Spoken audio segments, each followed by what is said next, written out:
যারা রাজনীতি করে বাংলাদেশে তারা তো একটা নির্দিষ্ট উদ্দেশ্য নিয়ে রাজনীতি করে।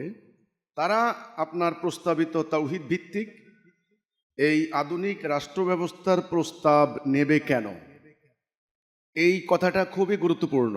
বাংলাদেশে যারা রাজনীতি করেন আপনারা জানেন, নানান রাজনৈতিক দল তাদের আদর্শিক বক্তব্য যাই থাকুক, কেউ বাম আদর্শের, কেউ জাতীয়তাবাদী আদর্শের, কেউ ধর্মনিরপেক্ষতাবাদী আদর্শের, কেউ ধর্মভিত্তিক আদর্শিক বক্তব্য, আইডিওলজিক্যাল তাদের যে এক্সপ্লেনেশন বা ন্যারেটিভ যাই থাকুক, কিন্তু সকলের উদ্দেশ্য হচ্ছে ক্ষমতায় যাওয়া, ক্ষমতা এক্সারসাইজ করা, তাই না?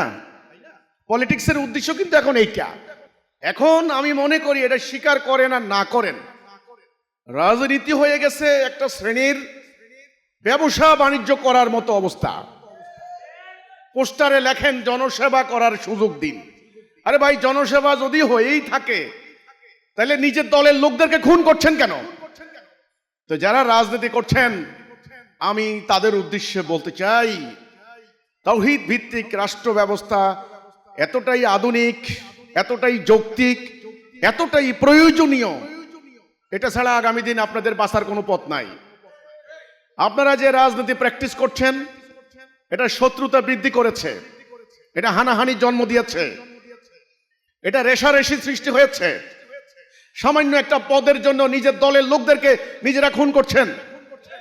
সভাপতির কাছে সাধারণ সম্পাদক নিরাপদ নয়, সাধারণ সম্পাদকের কাছে সভাপতি নিরাপদ নয়। এটা কেমন অরাজকতা? এই রাজনীতি কত করবেন? এই রাজনীতি করে আপনারা পরকালও হারাচ্ছেন, দুনিয়াও হারাচ্ছেন। আমি যারা রাজনীতি করেন তাদেরকে স্বনির্বন্ধ অনুরোধ করব, জনগণের বুকে কান পেতে শুনুন জনগণের ভিতরে কি কথা আছে।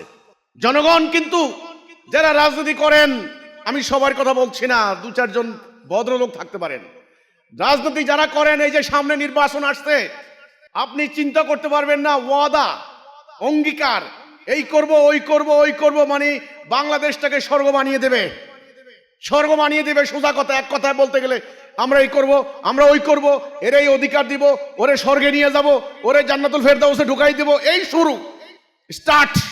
কিন্তু জনগণ এগুলা বিশ্বাস করে না। জনগণ মনে করে এগুলা রাজনৈতিক ওয়াদা, পলিটিক্যাল অঙ্গীকার। সবাই মনে করে মামলা হয় ৩-৪ হাজার আসামি, বলে রাজনৈতিক মামলা, এই সরকার পাল্টালে পুরো মামলায় গায়েব, ব্যাপার না, চিন্তা করিস না। তাহলে জনগণ কিন্তু মনে করে রাজনৈতিক বক্তব্য, রাজনৈতিক ওয়াদা বিশ্বাস করছে না। এটা কেমন কথা? এটা কেমন কথা? রাজনীতি করলেন 16 বছর, আজকে বাংলাদেশে থাকতে পাচ্ছেন না।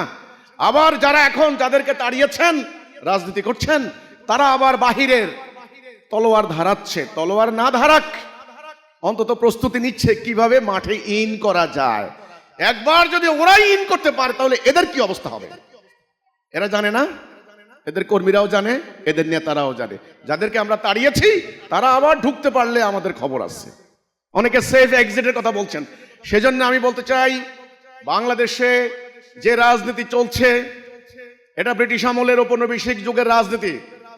এই রাজনীতি আমাদেরকে শান্তি দিতে পারবে না, শান্তি দেয় নাই, কখনো দিবে না।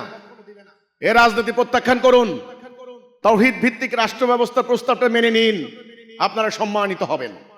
যাদের জ্ঞান আছে, বুদ্ধি আছে, জনগণকে পরিচালিত করার ক্ষমতা আছে, আল্লাহ দেওয়া রাষ্ট্র ব্যবস্থায় আপনারাই দায়িত্ব পালন করবেন। আপনাদের সম্মান নষ্ট হবে না, ইজ্জত নষ্ট হবে না।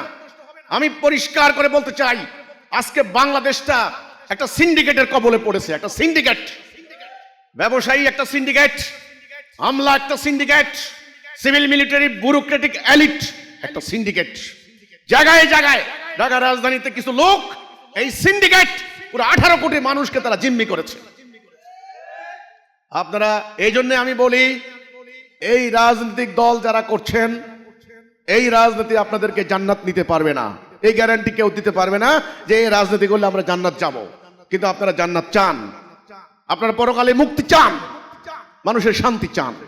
সেজন্যে যিনি প্রশ্ন করেছেন, যারা বর্তমানে পলিটিক্স করছেন তারা কেন আপনার এই প্রস্তাব নেবে এই জন্যে, তাদের ভবিষ্যতের জন্য, তাদের মুক্তির জন্য, তাদের ভালোর জন্য। তারা দুনিয়াতেও শান্তি পাবেন, পরকালেও শান্তি পাবেন। আল্লাহ দেওয়া দিন প্রতিষ্ঠা হলে আরো সম্মানিত হবেন, ভাই ভাই হবেন, আপনার অধিকার প্রতিষ্ঠিত হবে। ব্যবসায়ীরা মুক্তি পাবেন, মাপে কম দিতে হবে না, আপনার পুঁজি গায়েব হয়ে যাবে না। সোজা কথা, ওদের মতো আমি এই প্রতিশ্রুতি দিতে চাই না। আবার বলবেন যে উনিও তো ওয়াদা দিচ্ছেন। নো, আমি বলছি শর্ত আছে, আল্লাহর দিন কায়েম হলে পরে এই শান্তি কায়েম হবে, কথা শেষ। এই জন্যে যারা রাজনীতি করছেন তাদেরকে আহ্বান করব, আসুন মানুষের তৈরি এই রাজনৈতিক প্র্যাকটিস বাদ দিন। সত্যিকার অর্থে মানুষের কল্যাণ করতে চাইলে, মানুষের সেবা করতে চাইলে, এটাও কিন্তু একটা ইবাদত। তাহাজ্জুদ নামাজ পড়া যেমন সওয়াবের কাজ, ঠিক তেমনি মানুষের কল্যাণে কাজ করাও কিন্তু বিরাট সওয়াবের কাজ। কাজেই আপনার যদি জ্ঞান থাকে, যোগ্যতা থাকে, মানুষকে পরিচালিত করার হিম্মত থাকে, আসুন তাওহীদ ভিত্তিক রাষ্ট্র ব্যবস্থায় আপনি আলিঙ্গন করুন, আপনি সম্মানিত হবেন।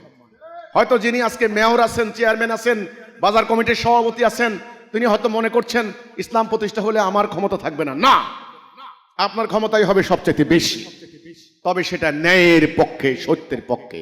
আপনারাই তো বলেন ন্যায়ের পক্ষে মরে যাওয়াও উত্তম। তো কাজেই এই রাজনীতি থেকে বাঁচতে হলে আল্লাহর দেওয়া তাওহীদ ভিত্তিক দিন গ্রহণ করুন, সম্মানিত হবেন।